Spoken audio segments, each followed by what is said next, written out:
What's up everyone, this is Lazy Gamer and welcome to a new video and Happy New Year 2022. So for today's video, first video of the year, I'm going to be reviewing Super Mario 3D Collection for the Nintendo Switch.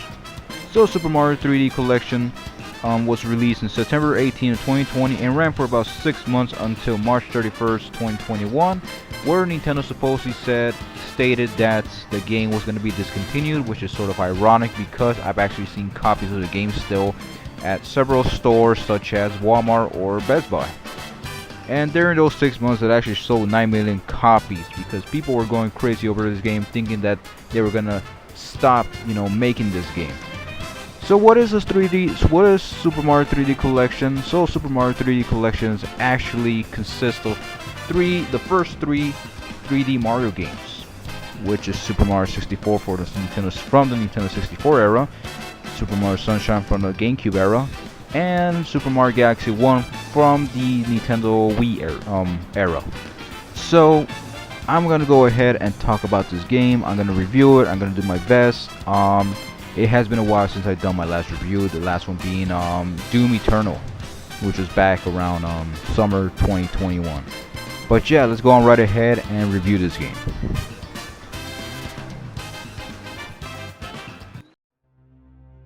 Okay, so to start off right ahead with this collection, let's begin with Super Mario 64. Super Mario 64 was released on June 23rd of 1996, originally on the Nintendo 64, and has become something of a pioneer among 3D platform games. So Super Mario 64 is basically your average Mario game in which you gotta go save Princess Peach from Bowser inside a castle. Now, what makes this game unique and special is because it was the first 3D Mario game. It implemented new mechanics, new Mario gameplay, I guess I can say that. You went into different paintings through different worlds, collecting stars, and power-ups such as the invisible cap, the metal cap, the flying cap. All those, were powers that were new in this game, and it made the game special in a way. So much from the music to the graphics, everything was just great in this game, and it still is. The graphics here though are sharper than the original game, and that's probably because this is the Shendel version from what I read online. So the Shendel version is a Japanese re-release of the Super Mario 64 game that was only released in Japan, I believe, and it enabled rumble pack functionality, which you would feel vibration from the control, like while collecting coins, stars, hitting enemies, stuff like that. And it enhanced the audio and the text, so it basically fixed a lot of the problems that were in the American release, I guess, and is considered popular among speedrunners and fans alike. So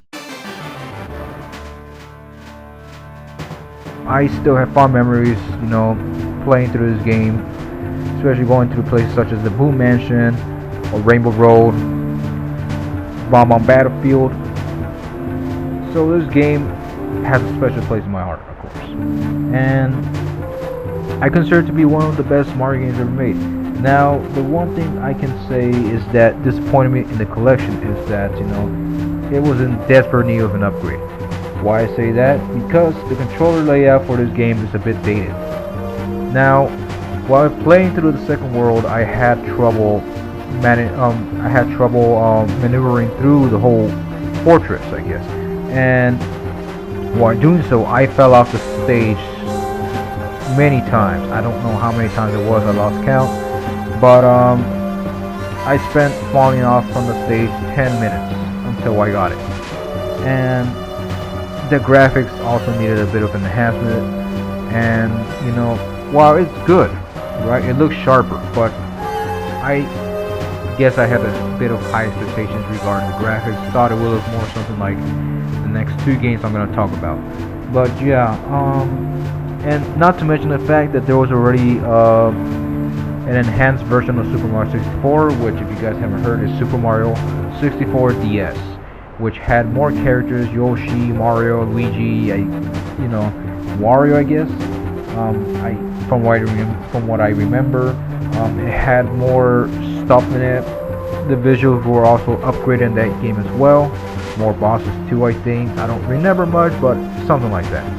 But yeah, so I'm not sure. As I was playing this game, it came to my mind thinking, why didn't Nintendo upgrade to that version instead? Why didn't Nintendo include that version instead? But I guess it was what it was. So let's move on to the next game.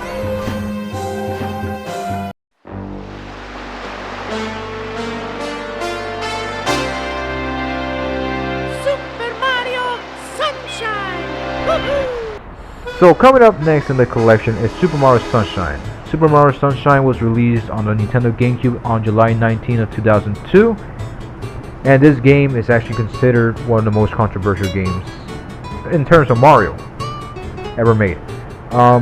For reasons is that the gameplay here is a lot different compared to the Super Mario 64 and previous Mario games.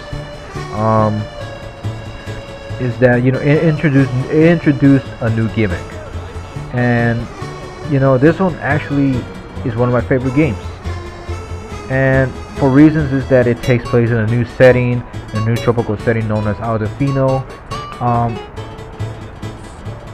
It puts Mario on a new island known as Aldefino, where he tries to take a vacation with Peach and Toadsworth and the Toads.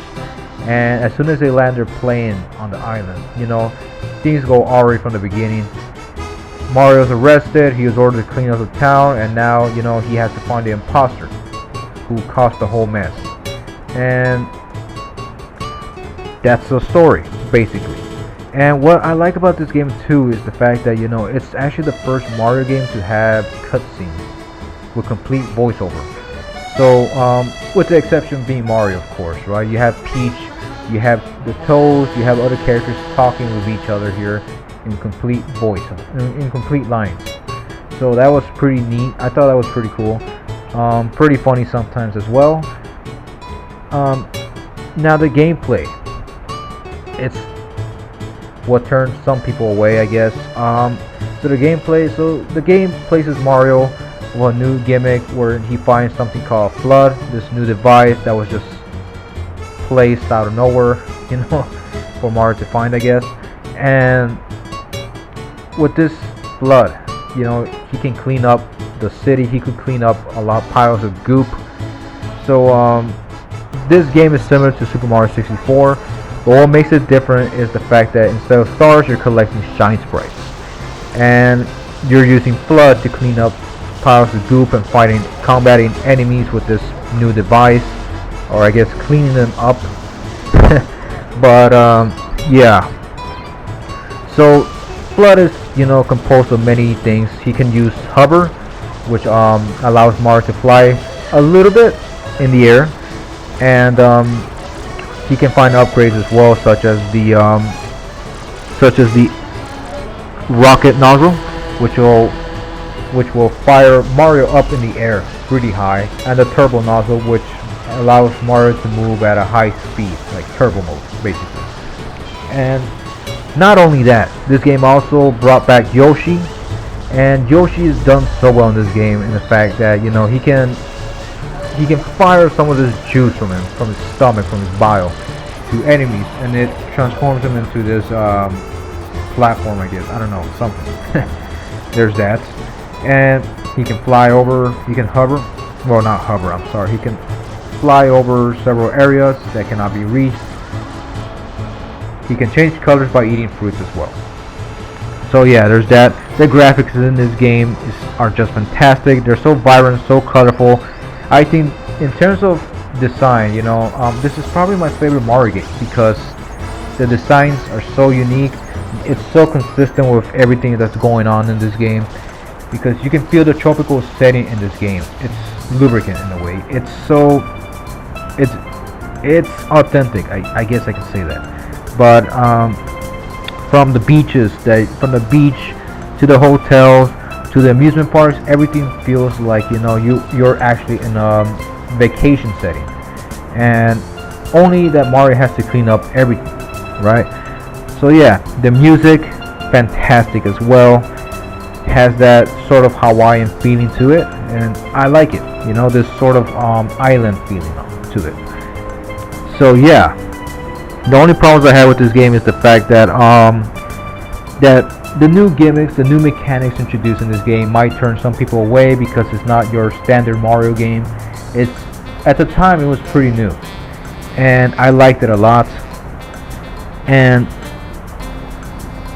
one of the problems with this game too is that there are moments where FLUDD will be taken away, and these levels, where you have to get shine sprites too, you have to rely on your platforming skills, I guess I can say that, and it gets pretty tough. So in a way, this game is tough, and not only is it that, but the controls don't help either. Sometimes they feel a bit clunky. When you want to actually jump or try to move to the direction you want to go, sometimes the control doesn't really respond to that, and instead you're gonna fall off on the stage, or you're gonna make a big mistake that's gonna result in you starting over again. So yeah, difficulty and the controls might turn some people away from this game and might allow them to not play it because of that.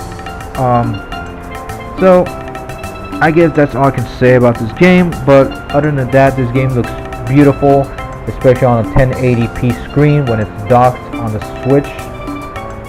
When it's docked on the Switch dock, or I don't know. Anyways, this game looks beautiful, especially at 180p, and you can see all the colors pop out. So this is one game that's worth trying out.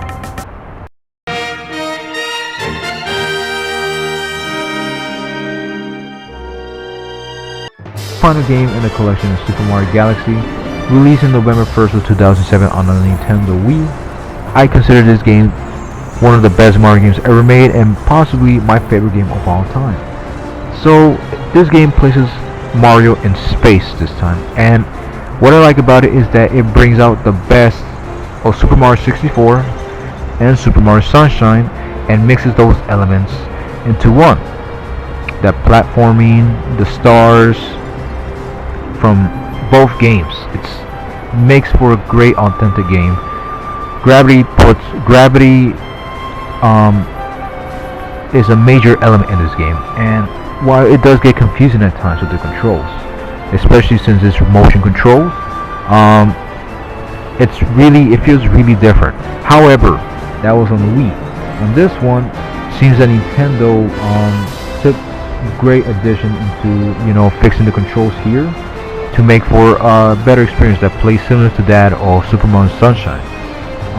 It plays better than the other two, and the gameplay has some it has fantastic gameplay, with star spin, everything that like I said before, makes for a great Mario game.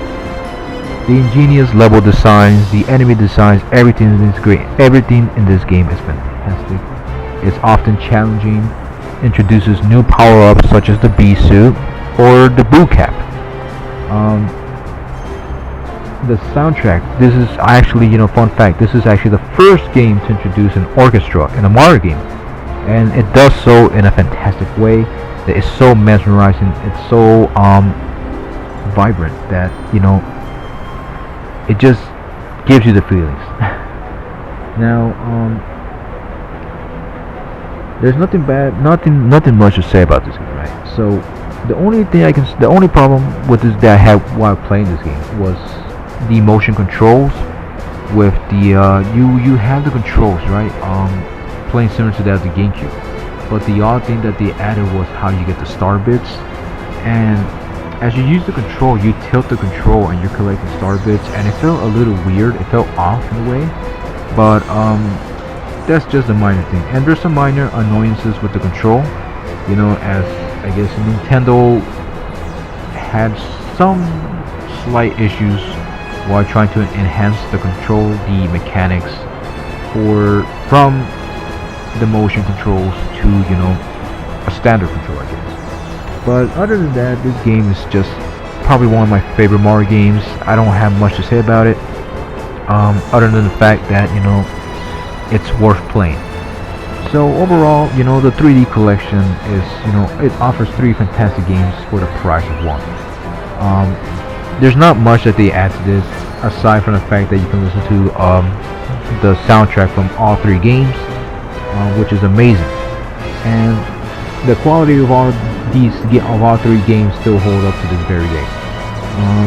The only thing I wish that I wish Nintendo could add to this is that Mario Galaxy 2 is excluded from this, as well as 3D Land. So it doesn't really feel like a 3D collection if you don't have the other 3D games in this, right?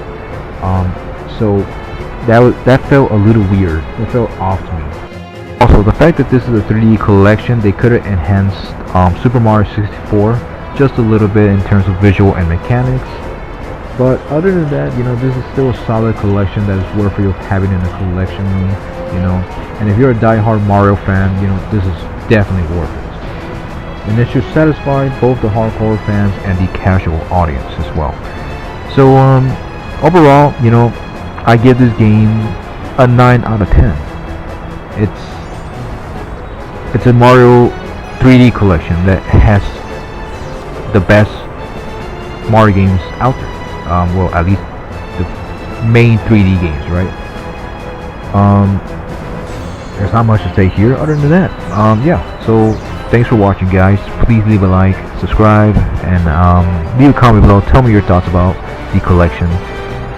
Have you tried it out? Did you like it? Do you wish that Mario Galaxy 2 should have been included? What do you think should have been improved in this? Leave it down below. See ya.